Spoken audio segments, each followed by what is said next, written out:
Ассалаумағалейкум достар. Бүгінгі сабақ қорытынды сабақ болсын.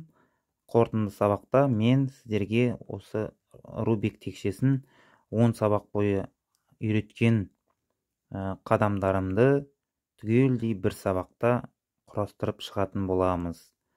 Яғни мен сіздерге барлық жағдайларды үйреткен болатынмын.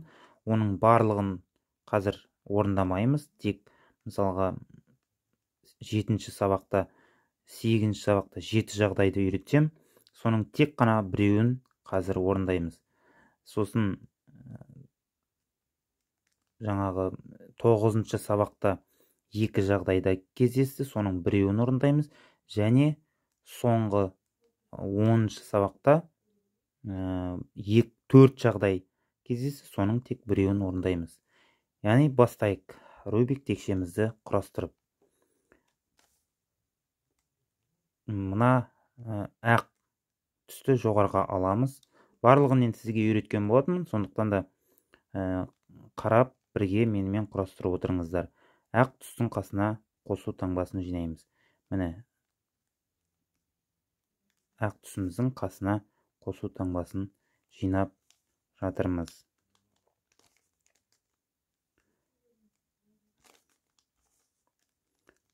Бір түсіміз қалды, міне. Ақ түсіміз қосу таңбасын жасадық. Енді орталықтармен сәйкестендіреміз.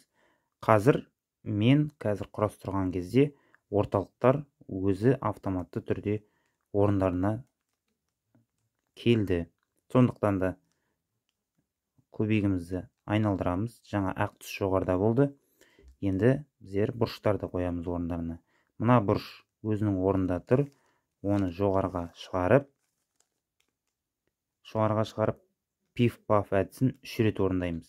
Оң, жоғары, оң, кері, жоғары, кері. Оң, жоғары, оң, кері, жоғары, кері. Оң, жоғары, оң, кері, жоғары, кері. Орнына келді, 3 рет орындадық. Енді келесі қызыл, көк, ақты тауып алайық жоғарыдан. Ол түсімен тұр. Оны жоғарына қоямыз мына жерге. Себебі мына жерге түсу керек ол.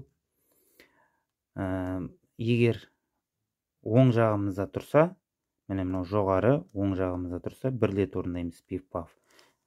Оң, жоғары, оң, кері, жоғары, кері. Міне орнына түсті. Келесі түсіміз мына түс мына жерде тұрады. Сондықтан жоғарыға шығарып тастаймыз. Оң, жоғары, оң, кері. Сосын мынаны орнына қояйық. Жоғарыда тұр, яғни 3 рет пиф-паф орындаймыз. 3 рет. Оң, жоғары, оң, кері, жоғары, кері. Оң, жоғары, кері, жоғары, кері.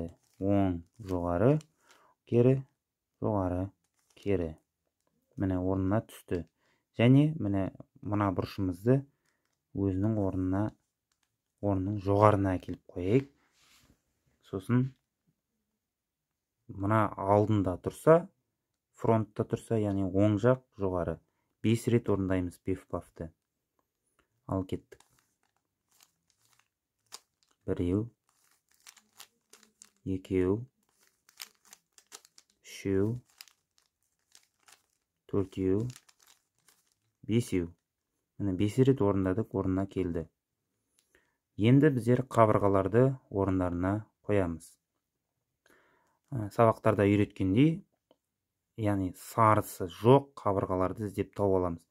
Яғни мына қабырғаның сарысы жоқ, сары түсі мына жанында тұрған, қазіргі кезде енді фронтта тұр, алдында тұрған көк түсті іздейміз.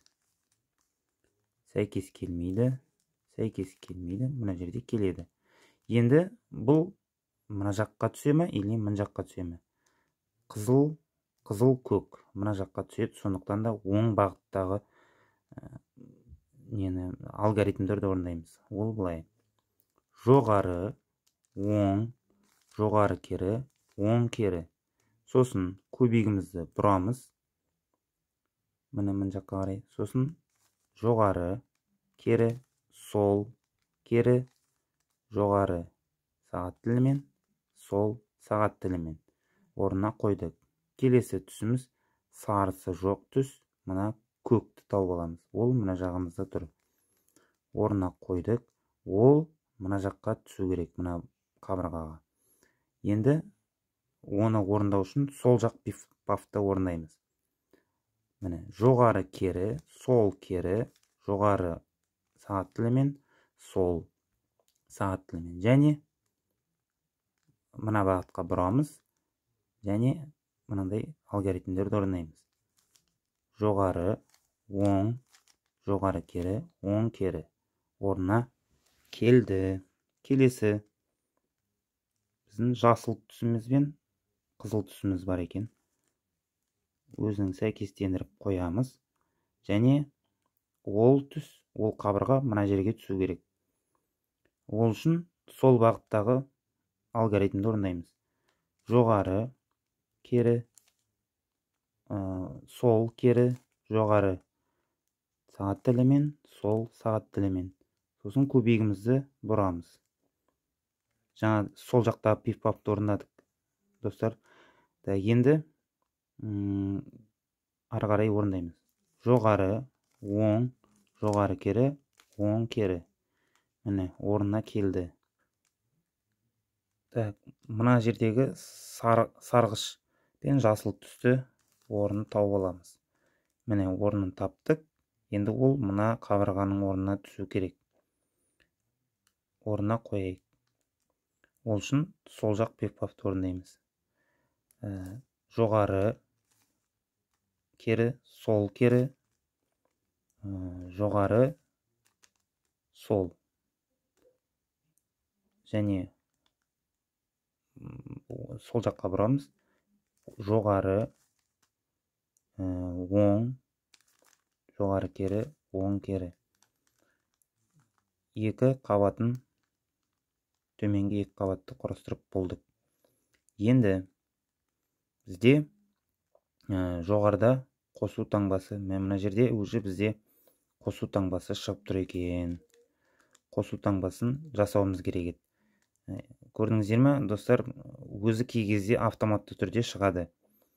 Мұнда мынандай галочка шығаруымыз керек, сызықша немесе нүкте. Осындай этапты біздер аттап кетіп бара жатырмыз. Яғни қосу таңбасы бізде шықты. Міне, қосу таңбасы шықты. Енді біздің жаңа Фридрих әдісі бойынша қосу таңбасы шыққаннан кейін сары түстерді іздейміз. Міне, сары түсіміз мына жерде тұр және екі жағында тұр. Бұл бізде вертолет жағдай, вертолет деген. Яғни көздерін сол жағына қоямыз және мына екі сары артында және алдында тұрады. Осылай ұстаймыз. Және мынандай алгоритмді орындаймыз. Оң, жоғары екі рет, оң екі рет, жоғары кері, оң екі рет, жоғары кері, оң екі рет, жоғары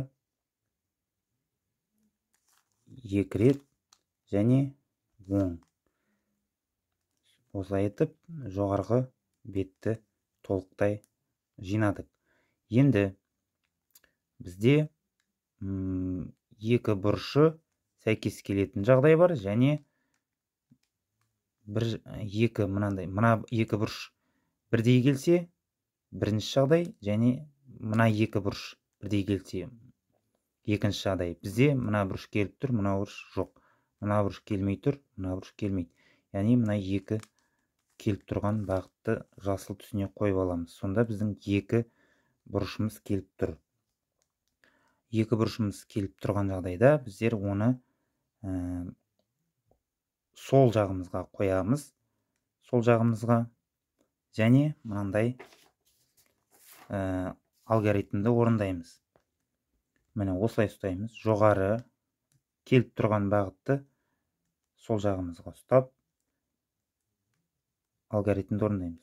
Оң, жоғары екі рет, оң кері, жоғары кері, оң, жоғары 2 рет, сол, кері, жоғары, оң, кері, жоғары, кері, және сол.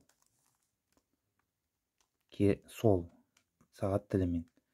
Міне, достар, біздің Рубик текшеміз соңғы этапты орындамай толық жиналды. Осындай жағдайлар болады. Яғни біздің Фридрих әдісіміз үйренген кей әдістерді аттап тез құрастыруға жеңіл. Сондықтан да осы әдісті мен біріншіден үйреттім. Көрдіңіздер, соңғы этап және галочка жасайтын, сызықша жасайтын, нүкте жасайтын этаптан аттап кеттік. Және соңғы этапты орындамай 7 жағдайда кездесетін тек вертолет әдісін, тікұшақ әдісін орындап, сосын мына 2 бұрышы келетін жағдайды орындап түгел көбегімізді, Рубик текшемізді құрастырдық. Міне осылай айтып сіздерде құрастырып және тез құрастырып үйренесіздер. Достар, ұмытпай арнама тіркеліп кетіңіздер. Басқа да достарыңызға үйретіңіздер. Өздеріңіз күнде алгоритмдерін жаттап, тез құрауға үйреніп алыңыздар. Және осы видеоның астына пікірлеріңізді қалдырып кетулеріңізге болады. Кім толықтай құрастырып үйренді және қанша секундта немесе минутта үйренді. Соның жазып қалдырып кетіңіздер пікірге. Рахмет тамашалағандарыңызға. Сау саламатта болыңыздар.